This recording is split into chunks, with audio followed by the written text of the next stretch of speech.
आप लोग पेट भरने के लिए परेशान नहीं है, आप लोग तिजोरियां भरने के लिए परेशान हैं।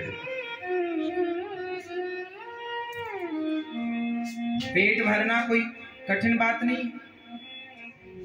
आजकल का आदमी क्यों परेशान है? लोग कहते हैं ना पापी पेट, ना पेट को तो यूं ही बदनाम करते हो। पेट तो मोहरा है, भरना तो तिजोरियां है। श्री रैदास जी गृहस्थ में रह करके उन्होंने खूब भगवान का स्मरण किया, जूता सिलते और अपना गुजारा करते, संत आते और पेट भर सेवा करते, भोजन कराते। एक दिन भगवान ब्राह्मण का रूप बना कर आए रैदास जी के, और रैदास जी से कहा कि ये तुम्हें हम मणि दे रहे हैं, पारस मणि, ये लोहे पर छू दोगे तो सोना हो जाएगी। तुम इतने परोपकारी हो कि ये मणि रख लो और खूब सोना बना बना के तुम और संतों की, समाज की खूब सेवा करना। रैदास जी बोले राम राम राम राम, ये पारस मणि के चक्कर में ना पड़ेंगे हम, हमारे पारस तो हमारे राम है, हमारे भगवान है।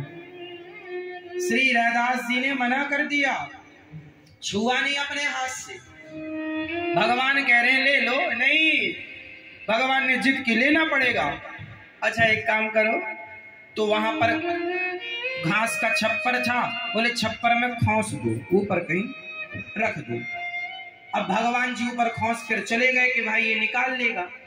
एक साल बाद फिर लौट के भगवान जी आए तो वो फिर जूते ही सिल रहे। श्री रैदास जी, क्यों, तुम्हें तो हमने पारस मणि दी थी और तुम जूता ही सिल रहे हो। रैदास जी ने कहा कि आपने दी थी, हमें तो इतना पुराना याद नहीं। बोले हम रख के गए थे। तो रैदास जी बोले कहाँ रख के गए थे? बोले यहाँ पर। तो बोले निकाल लो वहां से। हाथ डाला तो वो मणि वहीं के वहीं।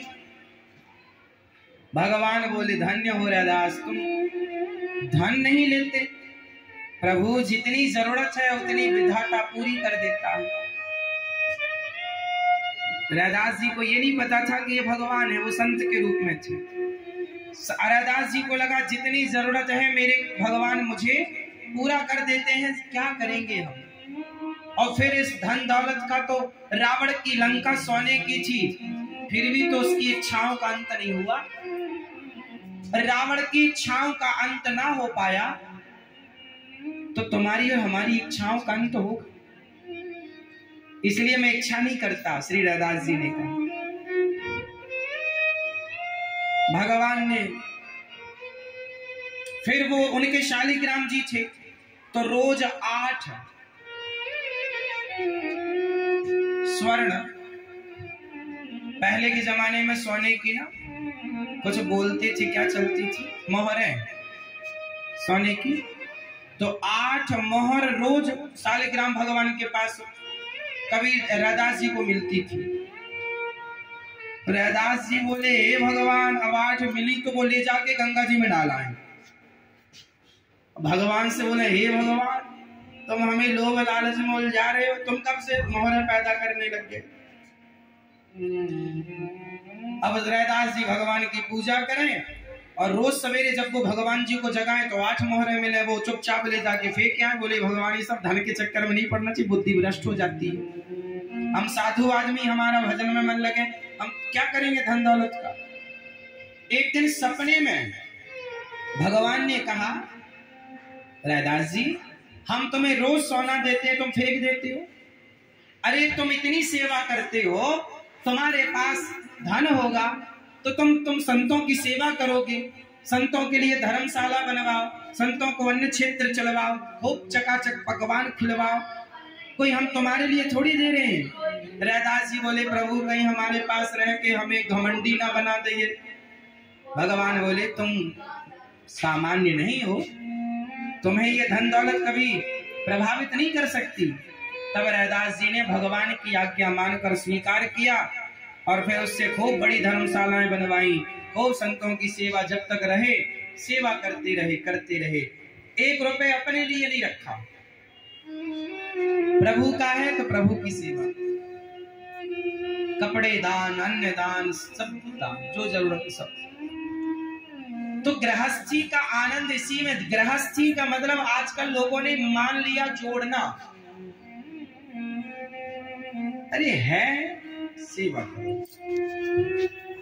खूब सेवा करो। जब तुम 2 हाथ से देते हो तो भगवान तुम्हें हजारों हाथ से देते हैं। तुम देने की महिमा जानते नहीं हो। श्री रैदास जी ने भगवान के नाम के अतिरिक्त किसी का सहारा नहीं लिया। केवल भगवान, केवल श्री राम, सीताराम, सीताराम, सीताराम, खूब नाम जप। भगवान ने कई बार दर्शन दिए श्री रैदास जी को, कई बार भगवान का साक्षात्कार हुआ श्री रैदास जी को। ऐसे महापुरुष, ऐसे महापुरुषों की वाणी जब हम उनके बारे में कहते हैं और आप जब सुनते हैं और आप जब कहते हैं तो वाणी पवित्र हो जाती है। कुल मिलाकर कहना यह है कि गृहस्थ में रहकर भी विरक्त रहना चाहिए। श्री रैदास जी की कथा हमने क्यों सुनाई? इसलिए सुनाई कि गृहस्थ में रहकर आपको विरक्त रहना चाहिए। पॉसिबल है, असंभव नहीं है कोई चीज। जिम्मेदारियां पूरी करो, भगवान के आश्रित होकर के।